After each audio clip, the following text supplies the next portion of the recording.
Operation Wonder Weapon, Book 1, Chapter 6.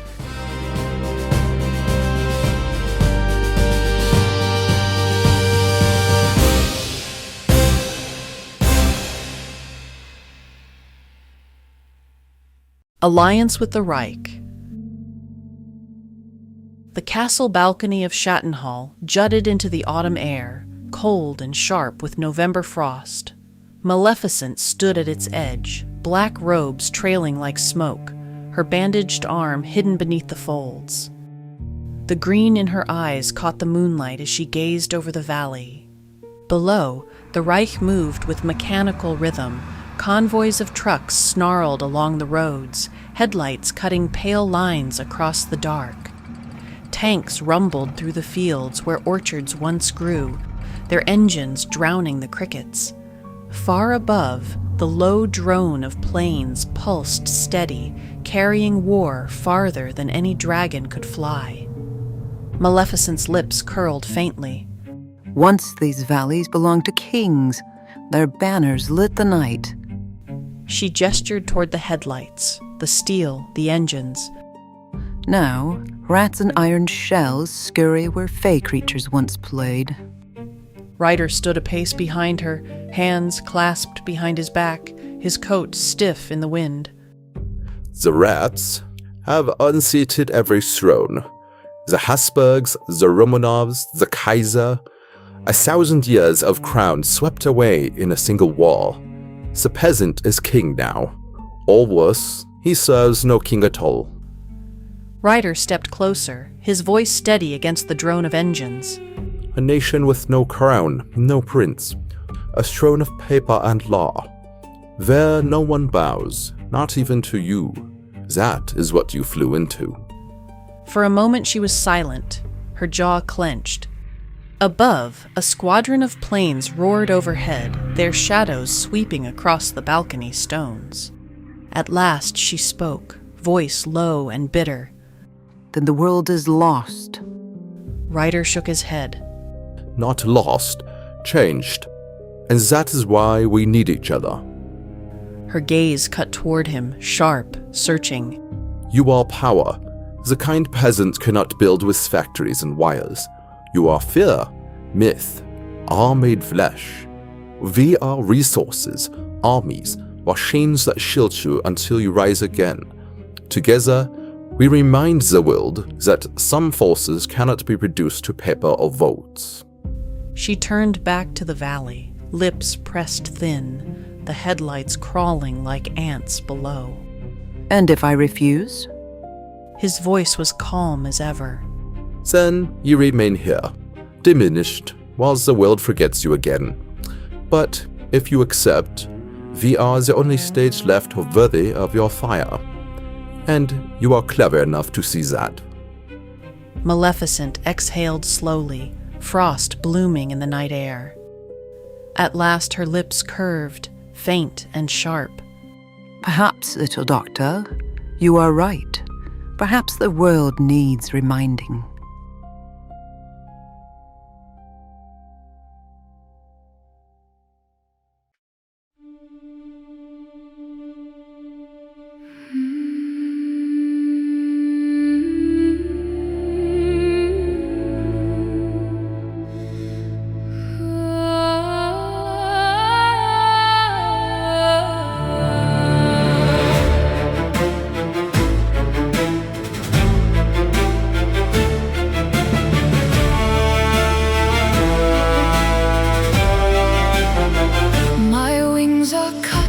Talons blunt, the peasant fears no more. The power once within my grasp now warms the hearts of war. The flame I bore through shame and storm now lights the common sky and leaves a sovereign cast aside, a queen remembered but denied. Not lost, delayed, not slain, betrayed. A deal can yet be made. Let mortal hosts unite. Let empires fall and blight. This storm remembers how to spy.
not slain, betrayed. A deal can yet be made. Let mortal hosts unite. Let empires fall and blight. The storm remembers how to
The Council of Nudges. The doors to the intelligence chamber opened with a groan of iron hinges. Ryder entered first, stiff as a cadet on inspection, and behind him came Maleficent. She swept in as though she belonged, her cloak dark as oil, horns catching the lamplight. The sudden hush that fell across the room had nothing to do with discipline.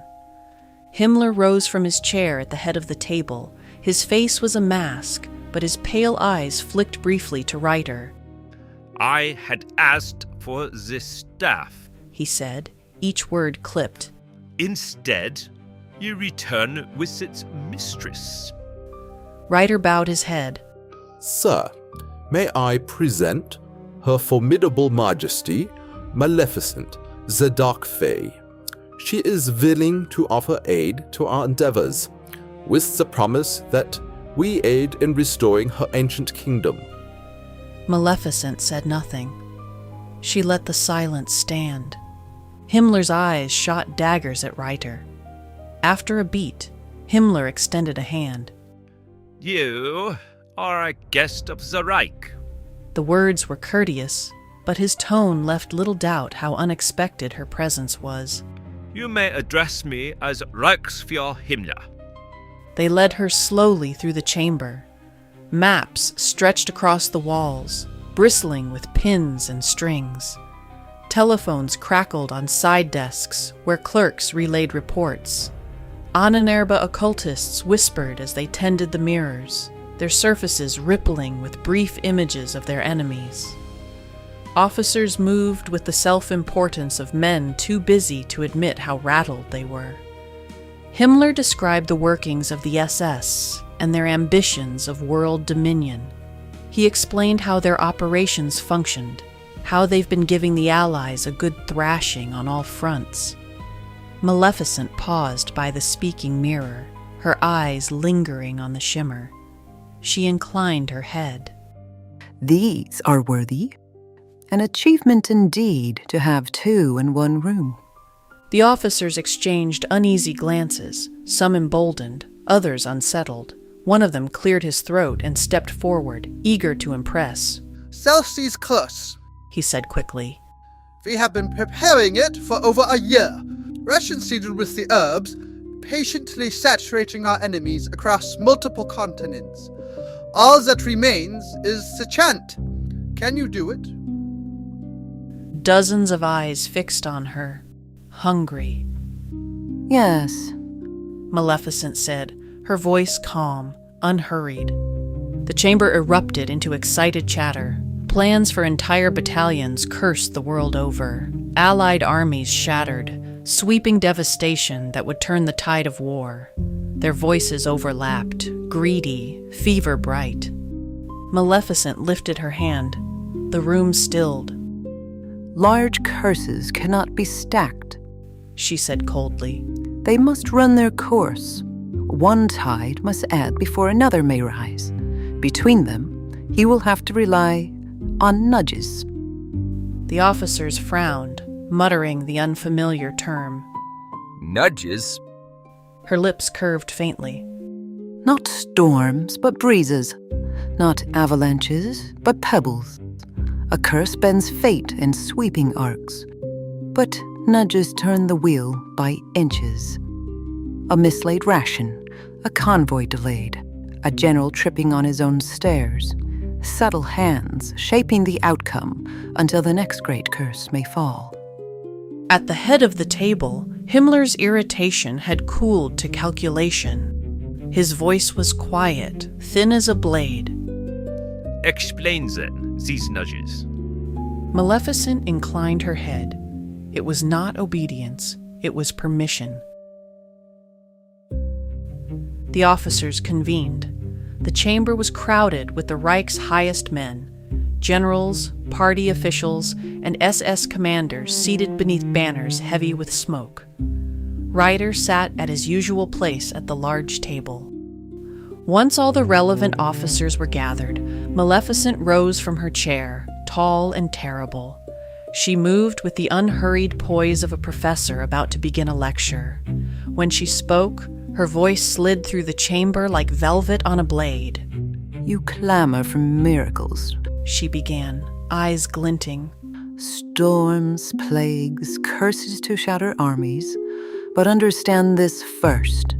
Every act of fairy magic has a cost. The world does not bend without striking back. That recoil, what you might call a backlash, it can affect events for the one casting the spell and cascade to untold consequences around them. The council shifted uneasily. Fairy law strives to balance between devastating force and nudges, Maleficent continued. It is leverage, a seed that grows into a forest, a whisper that grows into thunder. That is how kingdoms fall, not by hammering, but by the smallest nudge at the right stone. Her smile was slight, dangerous. Remember this well. To wield such power carelessly is to court your own destruction. To wield it wisely is to have dominion, to have control over destiny.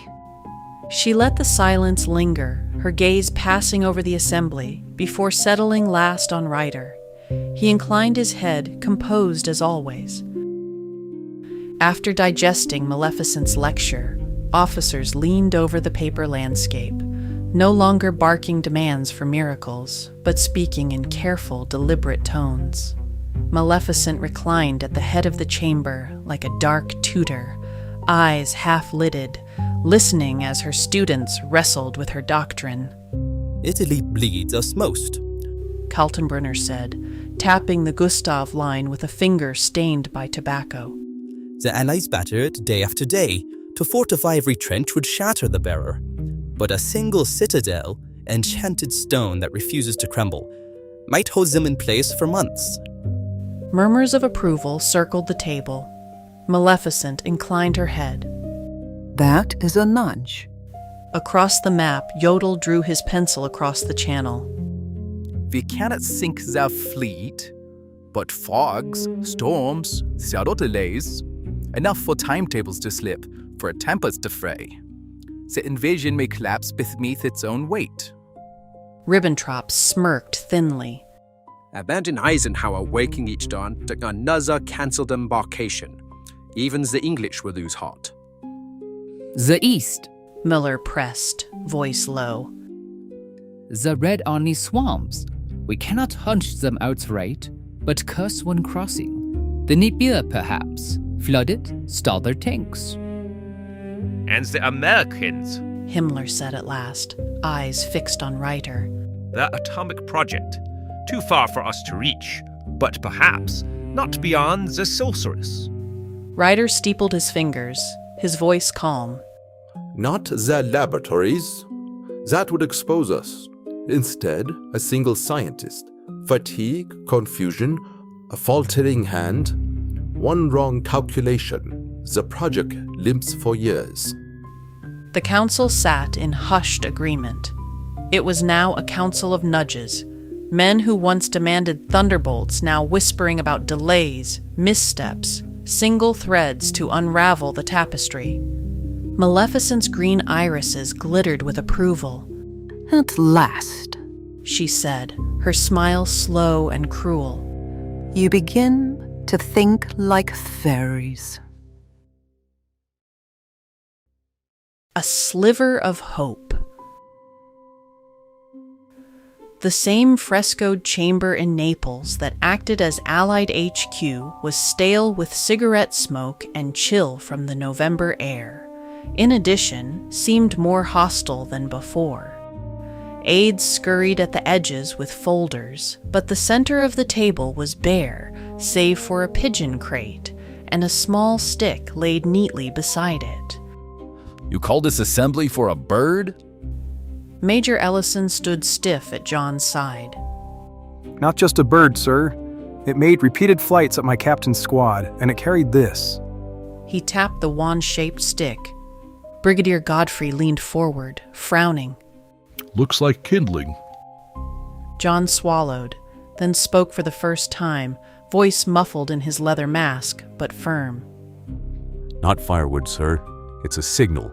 I believe the prisoner who sent it meant to show us a wand, and the pigeon spoke a word. Repeated it often enough, I can't dismiss it. Weatherford, the intelligence colonel, gave a derisive snort. Spoke? Pigeons coo, Captain. John didn't blink. This one cooed a word. Colditz. The name broke the rhythm of the room. Godfrey's eyes flicked sideways. Weatherford's pen stopped scratching. Even Ellery hesitated, his scowl faltering for a moment. The medical officer, Kessler, crossed his arms tighter. Colditz? The POW castle? Yes, sir. Ellison said quickly. It matches reports of unusual SS traffic through Saxony. Not the usual prisoner movements, something more. Weatherford cleared his throat, reluctant. We've had rumors, intercepts about special detainees, but Colditz is deep in Germany. You don't just stroll up with a squad of sappers and cut her loose. If there's really something there... Ellery snapped the folder shut. Exactly. Waste of breath. Even if we believe the story, we lack reach. John stepped forward before he could stop himself. Sir, whoever's there, they want out. And if they are who I think, they may explain why the enemy strikes us as if they can see our orders before we write them. That silenced even Ellery. Godfrey leaned back slowly, weighing the thought. John went on. Whatever is happening around us, it's not just improbable, it's impossible. And from my experience, magic is not an unlikely culprit. And if this woman is a threat to our enemies, then she is an asset to us. John drew a breath. I get that our raid's impossible. We can't get to her. But maybe we can help her reach us. The SS believed my body could recharge her wand.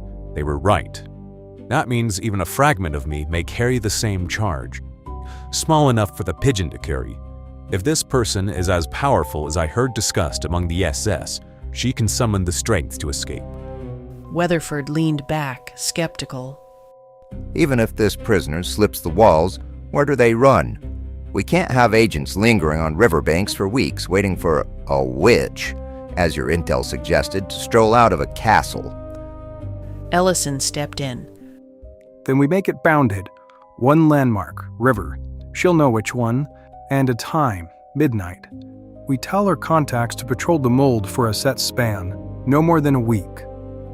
Kessler muttered. How is she supposed to know when the week begins? John's answer was quiet. The day the pigeon arrives. Godfrey nodded slowly. 3 days for the bird to travel, then 7 nights. Our men arrive on the 10th day. Hold midnight, watch through the 17th. If she makes it, she's ours. Ellery grunted. At least it's finite, minimal resources, lowest possible risk. Do we have your permission, sirs? Would you activate the contact for the rescue? Ellery's pursed scowl lingered a long moment before he leaned forward and pulled out his pad. Yes, we'll activate our contacts. 10 days from today. They will watch for your prisoner. John couldn't help but smile, and then unbuttoned his shirt so he could reach inside. From beneath his fatigues, he worked loose a splinter of his own body, a shard already cracked from a bullet gouge. He held it up, pale wood faintly gleaming in the lamplight. Ellison carved 3 words into the smooth side of the splinter with a pocket knife. River, 7 nights, midnight. John opened the cage and offered his hand to the pigeon. Unlike the usual messenger pigeons used by the military, it didn't need to be seized. It politely stepped onto John's hand. John handed the sliver to the bird. John looked sheepish but proceeded anyway. This is important. Don't lose it. Make sure it gets back to the person who sent you. Thank you, little one, and Godspeed. The bird only blinked at him, head cocked, then took the splinter, only 2 inches long into its talons.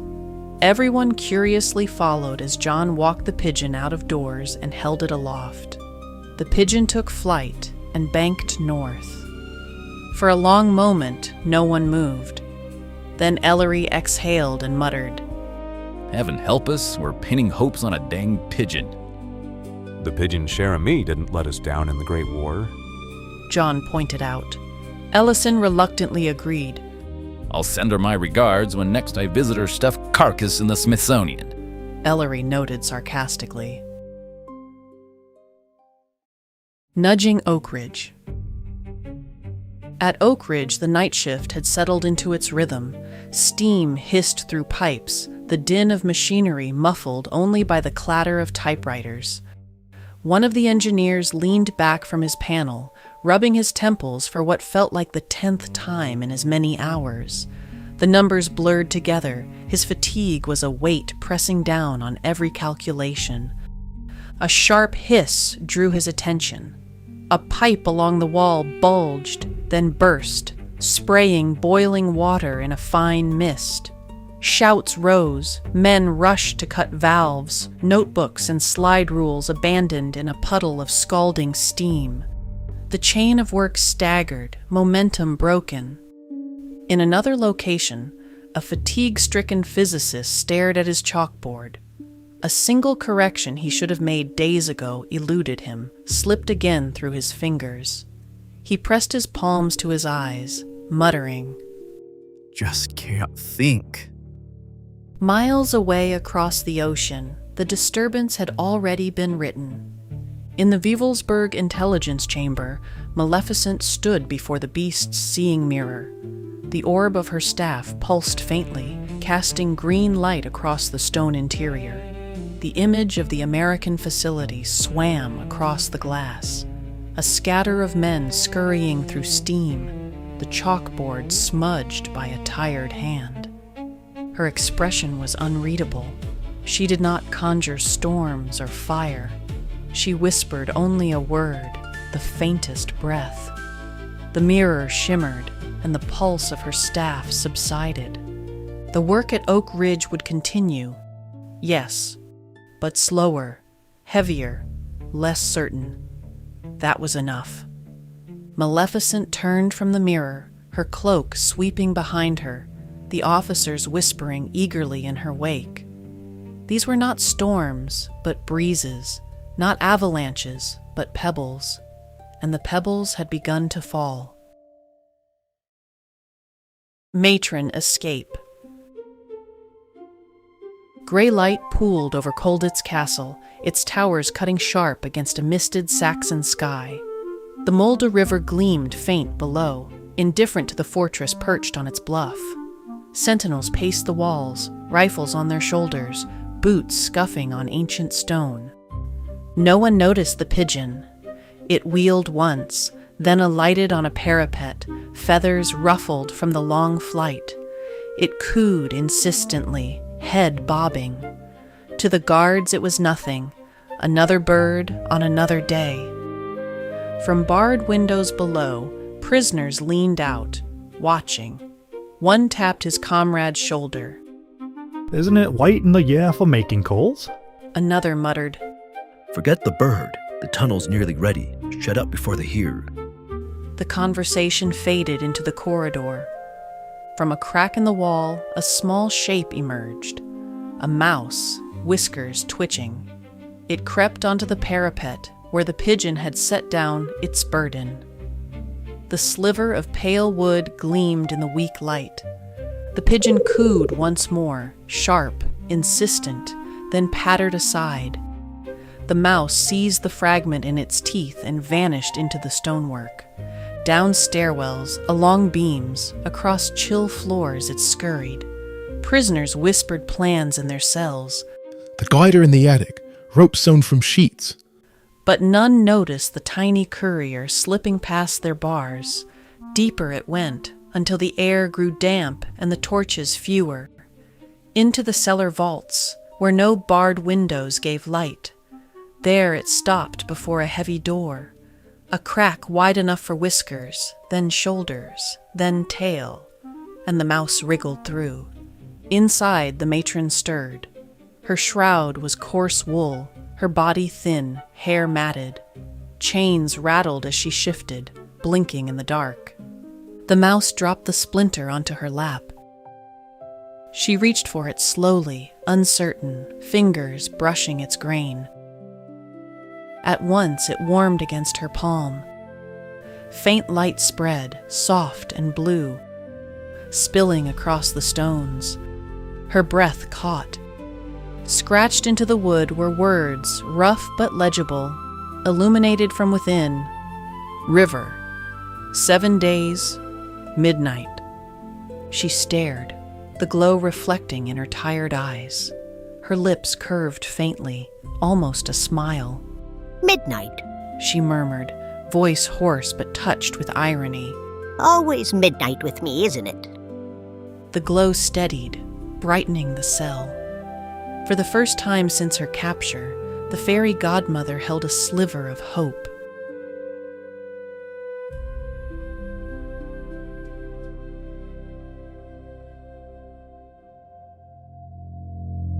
The cell was stone and shadow, its damp air pressing in like a tomb. For 7 nights she had waited, turning the little wooden splinter over in her hands. Tonight it pulsed faintly again, as though listening. Chains rattled when she shifted. Her wrists were raw where the iron burned unceasingly. She drew a breath, steady and soft. Now. The splinter warmed in her palm, magic surging into the manacles. At once the manacles flaked with orange rust, as if centuries had passed in a heartbeat. Links fell away with a soft clatter. The shackles at her ankles split open the same way, metal dull and brittle. She rose slowly, unsteady on her feet. The cell door loomed, bars slick with condensation. She pressed the splinter to the lock. For a moment, nothing happened. Then the bolt sighed back of its own accord. The door creaked open. She stepped into the corridor. Boots echoed above. A patrol descended the stairwell, 2 guards with rifles slung, their voices carrying in clipped German. She froze in the shadows, breath shallow. The bulbs on the wall flickered, guttered, then went out entirely. In the sudden dark, the guards cursed, fumbling for flashlights. They passed within arm's reach and did not see her. The splinter's glow was weaker now, but still alive, just like her beaten and starved body. Up another stair into a corridor lined with doors, prisoners' voices whispered through the cracks, scraps of schemes and plans. The sheets tied together will hold, I swear. The glider, nearly finished. By spring will fly clear over the river. They fell silent at the sound of her step, assuming it a guard. She moved on unseen. At the end of the passage stood a heavy barred door. She pressed the splinter to the lock. The tumblers clicked like a sigh of resignation, and the iron gave way. Cold night air breathed in. The splinter in her hand was dark now, its glow gone. No more help, only her wits. Beyond lay the courtyard. Searchlights swept the cobbles. Guards smoked by the gatehouse. A dog strained at its chain, nose lifting. She locked eyes with it and whispered. The dog watched but remained silent. She slipped into the shadows along the wall, heart hammering. At the far side, she found what the mouse had been telling her about. A length of rope, frayed but knotted, hidden in a recess of stone. POW handiwork. Abandoned or waiting. She took hold, breath shallow, and climbed. Her body ached, hands raw, but she forced herself over the parapet. The night opened into the valley. Far below, the Mulda whispered. She lowered herself down the rope, slipping once, catching her grip with a gasp. Her bandaged hands and feet screaming. At last, she dropped to the slope, knees buckling, rolling in the wet grass. She staggered toward the river, every step a battle. The forest pressed close, the water gleaming faint under moonlight. At the bank, she collapsed, clutching the dead splinter in her hand. From the reeds came a whisper. Fräulein? Two figures emerged, peasant coats over partisan armbands. Their lantern light fell on her face, gaunt and hollow-eyed. Her hand opened at last. The splinter, her key to freedom, magic spent. She smiled faintly, breathless. Midnight, as promised. Then she fainted in their arms, the river murmuring on as if nothing had happened. The signal came through to Naples just past midnight. Weatherford translated it himself, lips moving silently as the Morse ticked. When he finished, he read it again, as though the code had betrayed him. Finally, he croaked, Asset acquired. En route. Stop. Silence blanketed the table. Even Ellery, usually volcanic, had nothing. Godfrey's glasses slipped down his nose as he leaned forward. You can't mean... Weatherford tapped the page. Their phrasing is unambiguous. The witch has been extracted. Resistance claims she is alive. For the first time, Godfrey saw generals look like children caught in a story they'd mocked the night before. They estimate 7 to 10 days to move her south by resistance chain, faster if the RAF risk a lift. Either way, she's bound for Naples.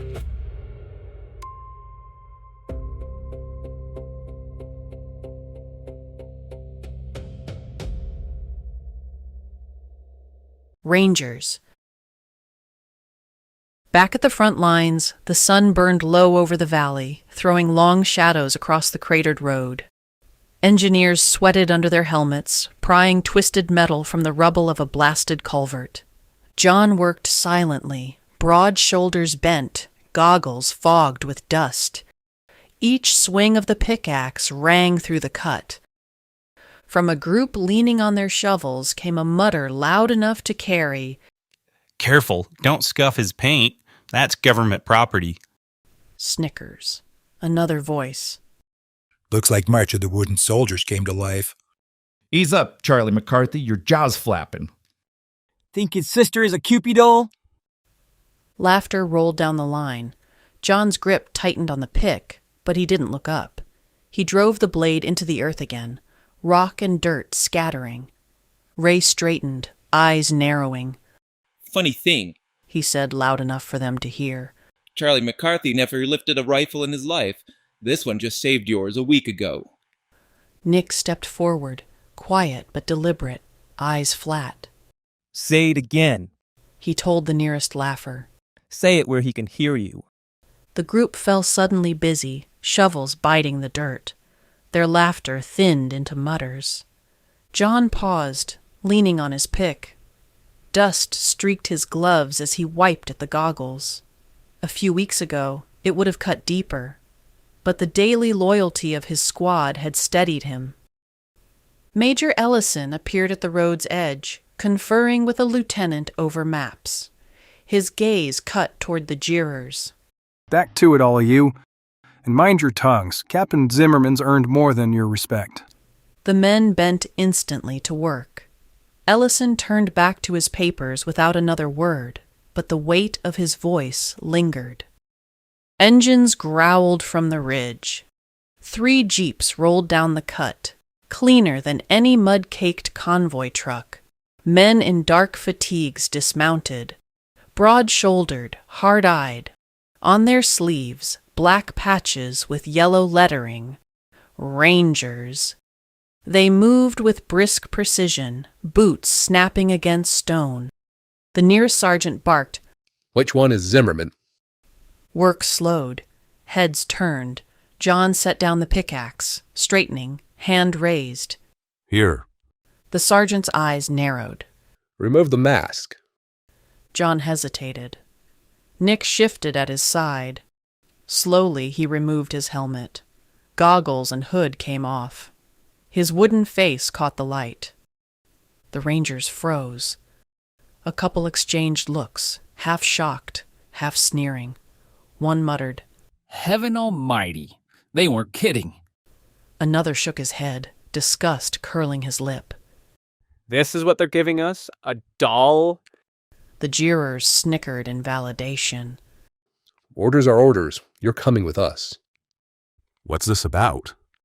"You're being reassigned to our division. You're to receive special training. They want to see what you can do as an enhanced soldier." The ranger said the last part with skepticism. John swallowed once, then nodded. Ray's cover for John had worked too well. Now he was being put to use. He faced Nick and Larry. Ray hurried to join them. "Keep your heads down. Watch out for each other. You'll do fine." His voice was steady, though his eyes lingered on them longer than he meant. Ray's face cinched in pain, and he dropped his head. John laid a hand on his shoulder. "None of that, soldier." Ray kept his head down. Sniffles escaped him. John froze, then softened, and lifted his chin gently. "It's gonna be all right." "I don't want you to go, sir." "A good soldier goes where he's needed." John whispered back. His own eyes stung. A ranger's bark cut across the road. "Mount up, Captain. Now." Ray wiped at his eyes with a dirty sleeve, voice thick. "Come back to us when you can." "I'll find a way." John clasped hands with them one last time. Then he turned to Ellison, who stood by regretfully. John offered his hand. Ellison took it firmly. "I'll never forget what you did for me here," John said. "Nor I what you've done." Ellison returned, then leaned close. "Show these braggarts what you're made of. Put one in the dirt for me, will you?" He winked. The Rangers closed in. They didn't offer a handshake or a word, only clipped commands as though crating up a piece of ordnance. John was ushered toward their jeep, flanked on both sides. Nick called after him, voice tight. "We'll see you again, Cap." John glanced back once, managed the smallest nod, then climbed into the jeep. The mask lay in his hands, straps limp as the engine growled to life. The convoy pulled away with him boxed inside, dust rising in their wake. Behind, the engineers bent back to their shovels. Ray's shovel struck stone with a dull clang. He stood a moment, shoulders tight, before wiping his eyes again and swinging. The clang rang hollow. The road felt emptier without him. More nudges. Cassino, an ancient hill town crowned by the Benedictine Abbey of Monte Cassino, the anchor of the German defense in Italy, the place where the entire front seemed to grind itself to pieces. At Cassino's foot, the infantry cursed their weapons. Rifles that had fired cleanly a week ago now jammed with every second shot. Springs broke. Magazines refused to seat. A company's advance faltered not for lack of courage, but for the metallic clatter of jammed bolts. Convoys bound for Britain limped into port half empty. Engines seized mid-ocean. Fog lay thickest when U-boats prowled. A freighter carrying grain split its hull on a sandbar charted clear.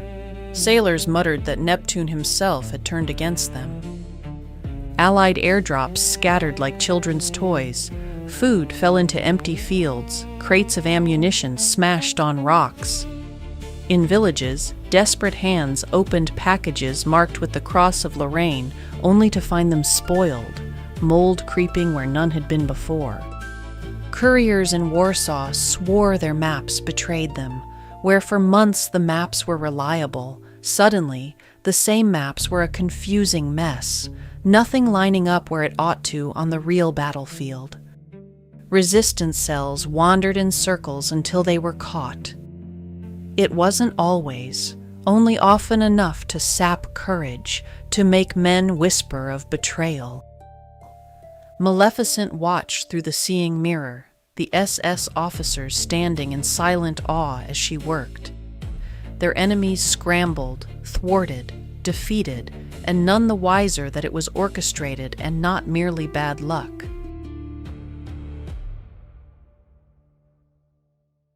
Ranger HQ.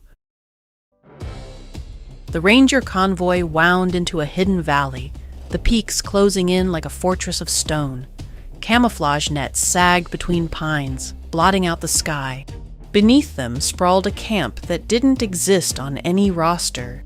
Tents marked only by numbers, obstacle courses scarred into the dirt, walls of rope and timber, and a mock village of shattered stone farmhouses battered from training. Men moved everywhere, silent and precise. No laughter, no jeers. This was no infantry bivouac. It was a crucible. The jeeps halted before a warehouse draped in nets. John swung down, boots crunching gravel. He reached for his duffel, but the sergeant snapped, "Leave it." Dust still clung to his uniform. He felt small. In front of the warehouse, the committee waited. A line of officers and specialists, hard eyes, clipboards, notebooks. Their gaze swept him like searchlights. His face steeled, his brows low. A stir went through the line. Disbelief, unease, even revulsion. Major Ellsworth's pen scratched furiously on his clipboard. Dr. Hartman tilted his head, studying, his eyes seeing, head not quite believing. Captain Callahan gave a short, derisive laugh. Lieutenant Weiss muttered, "Looks like a gosh darn ventriloquist dummy." Colonel Harlan's eyes never blinked. Weapon or spectacle, we'll find out. John stood taller, despite the weight in his chest. Whatever else they thought, he would show them. Colonel Harlan stepped forward, tall and severe. Captain Zimmerman, you've been seconded to this command. Effective immediately, you will submit to evaluation and instruction. You will address me as Colonel, them as Sir. Lieutenant Weiss will be your CO until you are trained and qualified. You will do exactly as you are told, understood? Shirt off, stripped to unders. You won't need comfort here. The cold mountain air hit his wooden arms as he stood in his undershirt and trousers. Soldiers who'd come out to watch stiffened at the sight, not gawking, but unsettled, as though they had been told a ghost story and found it standing before them. Colonel Harlan's voice carried across the camp. Straight to the course. We'll see what we've been sent. They wanted to see his impossible body at work. John nodded once and strode to the starting rope. His duffel sat forgotten in the truck. The whistle shrilled. John exploded forward. Over the first wall, his fingers bit deep grooves into the timber as he hauled himself over. He landed hard and kept moving, leaping trenches, clambering ropes hand over hand so fast the line groaned. Mud streaked his arms, but he barely slowed, shouldering through coils of barbed wire that scraped against his wooden carapace. By the end, his stride remained brisk, breath steady. Silence lingered on the platform. Major Ellsworth adjusted his spectacles, scribbling. Not grace, not speed, more like raw force. He moves as if obstacles are nuisances, not barriers. Captain Callahan's voice was low. He's not an athlete, he's a ram. Dr. Hartman said nothing, only watched, his eyes intent, shifting uncomfortably. Again. Harlan ordered. Backwards. John turned without complaint and went again. After that, they marched him straight into the warehouse and stripped away every piece of fabric. His duffel sat unopened by the door. Stand there, Hartman ordered, clipboard under his arm. His gaze ran down John's bare wooden frame. I don't know what I expected, but there's nothing ordinary to see here. John stood rigid as Weiss rapped his knuckles against his chest. Not oak. Grain's tighter. Pine maybe, but denser grain. He leaned closer, pressing calloused fingers into the puckered rings of healing bullet holes, fascinated at the stages of repair. Ellsworth circled him slowly, voice precise. Painted features, yet they track with expression. No cracking across the surface. He touched a finger to John's brow, rubbed at the paint, and frowned when it did not smudge even with its fresh appearance. Hartman stepped closer, his tone quieter than the others. Do you feel pain? John's brows drew low, mouth set firm. Enough? The room hushed, even Ellsworth's pencil stilled. At last, Colonel Harlan folded his arms. He's no trick, that much is certain. Whether he is a weapon, now remains to be seen. He glanced toward Callahan. Gear him. Next trial will be under fire. John dressed in silence, pulling his underwear back on, every eye still fixed on him. He had not even unpacked, but already he had been measured, weighed, and found wanting. Or promising. The next morning, they brought him to the range shed. On the bench lay something between a football uniform and a bomb disposal rig. Thick canvas jacket, padded with leather, only a few small-inch-thick steel plates sewn into the shoulders and chest and back. Straps and buckles crisscrossed the whole thing, unfinished edges still raw. John frowned at it. What's this supposed to do? Captain Callahan smirked. Supposed to keep you from turning into kindling if you catch another burst. Steel plate'll slow around. Canvas'll keep the shards out of your grain. Extra leather to disguise your unnatural shape a little. It's usually too heavy for most men in active combat. For you, it ought to be doable. Weiss grinned, hefting one of the plates. And if it don't, at least you look scary doing it. Exactly. Harlan said coldly. Gear him. They buckled him in, mask strapped down, helmet on. The weight dragged at his shoulders. He tried to roll his arms. The canvas creaked. John shifted his shoulders. Feels like wearing a mattress. Obstacle course. Harlan ordered. The whistle shrilled. John launched forward. The first wall nearly stopped him. He struggled to raise his arms and legs. The leather padding caught on the edge. He heaved himself over, ripping stitches with the strain. The leather padding caught on the edge. He heaved himself over, ripping stitches with the strain. He rolled over the top and fell to the ground like a couch cushion. Down the rope climb, the steel plates made him slower and top-heavy, throwing off his rhythm. He powered through anyway, mud clinging to the canvas, bullets cracking overhead. At the balance beam, he tried to sprint. The weight dragged him sideways. He crashed off, caught himself, rolled, and kept going. Shards of leather and split straps trailed behind. By the time he crawled under the barbed wire, the jacket had torn at both shoulders. One steel plate dangled loose, flapping against his chest. He finished the run, streaked with mud, the suit hanging in tatters, canvas shredded, plates scattered along the course behind him. Callahan barked a laugh. Well, it lasted longer than I thought. Weiss shook his head. We just built a coffin with armholes. Ellsworth was scribbling notes furiously. Impact slowed, motion obstructed, integrity collapsed after 2 obstacles. John stood at the end of the course. Face deadpan, he asked, Permission to remove this? I feel like a tactical marshmallow. Harlan's lips tightened. Granted. John shrugged out of the remains. Canvas tore, plates clattered into the dirt.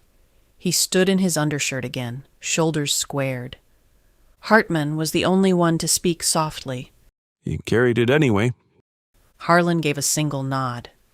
Next design, stronger materials.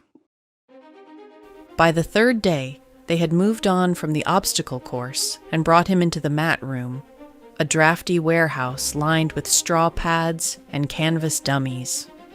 Force alone is nothing. Colonel Harlan said, pacing at the edge. A hammer is only useful if it strikes the right place. We'll teach you where to strike. Captain Callahan squared off against him, padded shield strapped to his forearm. You're used to lifting, braking, pushing. That won't do in close quarters. Watch me, mirror my stance. John imitated as best he could, broad shoulders bent, fists raised. His movements were stiff, his balance clumsy compared to the ranger's fluid step. Better. Now throw a jab. John obeyed. The blow was heavy but not fast. Callahan blocked with the pad and nodded. Again, faster. Don't push, snap. They worked like that for a while. Jab, block, jab, block. John's wooden fists thudding against the padded shield. But after a dozen rounds, Callahan's jaw tightened. You're holding back. That's not training, that's play acting. Again, but this time, mean it. John's brows furrowed. It'll hurt. Try me. Callahan braced himself, knuckles white around the shield straps. John exhaled, then struck. A clean, straight punch. Callahan launched backward across the mat, landed hard, and slid until his boots hit the wall. Silence. Weiss gave a low whistle. Well, that answers that. Callahan groaned, rolling onto his side. He pulled the shield strap loose and waved it. Forget what I said. Drawing's fine. Perfectly fine. Even Harlan's stony face flickered, the faintest twitch at the corner of his mouth. John stood still, fist still clenched, mouth pursed in mild amusement. Hartman's voice broke the silence, calm as ever. Control is also strength, Captain Zimmerman. Remember that. John lowered his fist, shoulders relaxing. Yes, sir. Training continued with grapples. Callahan circled behind him, locking John's arms across his chest, straining to pin him. Learn to slip, not just shoving. John grunted, testing the grip. Callahan braced harder, forearm tight against John's throat. Even with his greater strength, Callahan was on him like a vice. The other rangers barked encouragement. Pin him, Captain. Make the dummy tap. For a moment, John stilled, brows lowered. Then, reluctantly, he said, You asked for this. He twisted his head, not 90 degrees, but 180. His face spun around and waggled his brows up and down, staring into Callahan's shocked eyes. The captain recoiled. What in? In that instant of panic, John stepped forward and simply walked out of the hold, his body twisting in a way no human joints or spine should. Callahan stumbled backward, nearly tripping over his own boots. The room went dead quiet again, then Weiss let out a bark of laughter. Mercy, I'd surrender too if a fella's head spun at me like that. One of the rangers muttered, uneasy. That ain't right. John straightened, waist rotating, elbows returning to the correct fold. Then he turned his head calmly back into place with a smirk. It seems highly effective. Callahan shook his head. rubbing his arm, still rattled. All right, that was good. Even Harlan's stern face flickered, eyes narrowing with something that wasn't quite approval, but wasn't dismissal either. Hartman only jotted a note. Range of motion. Beyond human limits. Potential tactical application. John worked his shoulders in circles. He didn't like showing it, but the lesson was clear. Sometimes the uncanny was as powerful as raw strength. Next, they assembled at the cliff base. Ropes anchored to pitons hammered above. The stone face rose sheer, streaked with lichen and shadow. Callahan gestured. Pair up. Standard ascent. Rangers nodded and began their climb, hands and boots moving with the steady rhythm of training. John took a rope in his hands, the coarse fibers against his smooth palms. And suddenly it wasn't this cliff, but the Dolomites. Snow howled against his cheeks. The rope was stiff and frozen. Men strained above him, breath steaming. Then a snap. The rope lurched, weight jerking down. John's fingers slipped, numb with cold.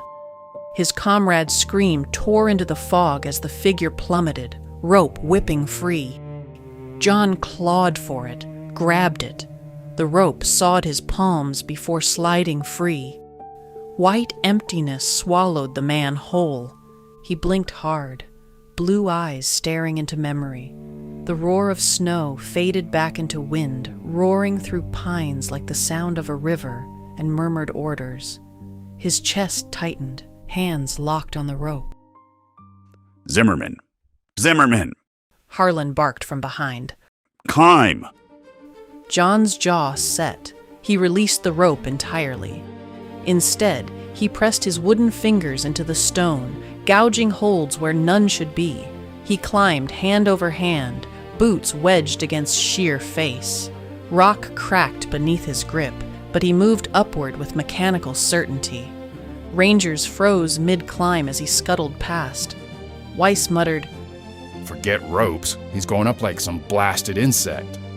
At the top, John hauled himself over the edge, joints rattling faintly, eyes clamped shut. Hartman and Weiss was waiting at the top. You hesitated. Why? John sat up, staring at the rope dangling over the edge. For a long moment, he didn't answer. Finally, he said quietly, White War. I was 19. Rope broke. I wasn't strong enough to hold it. Man fell. I still hear him.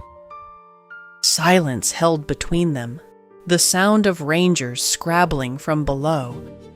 Weiss shifted uncomfortably. That was another war, Captain.